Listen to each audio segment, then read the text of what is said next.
Tatang, excited na ako pakita sa kanyang medal ko. Darating na yon.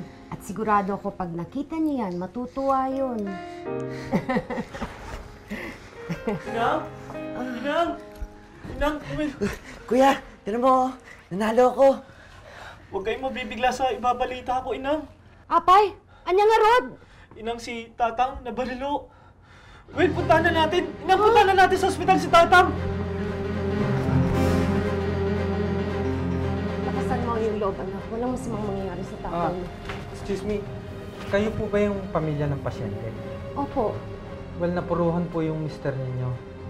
Nagkaroon po siya ng internal bleeding. Wala na po kami magagawa.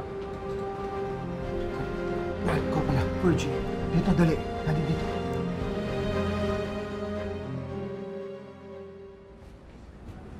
Ayan si Santi. Santi. Tang? Patawarin mo ko, anak. Tang, tingnan niyo po.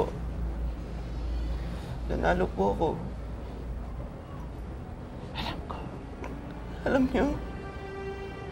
Alam ko.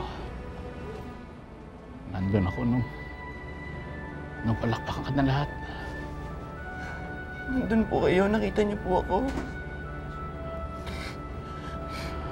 Nagpahinga na po kayo, Tay. Hayaan mo lang ako, anak. Baka mahuli na ang lahat. Hindi ko masabi lahat ang gusto kong sabihin. Proud na proud ako sa'yo, anak. Tinupad mo ang pangarap ko. Pero hindi dahil doon kung bakit ako naiiyak. Naiiyak ako dahil kahit na anong panlalait ang ginawa ko sa'yo, natunayan mo mali ako.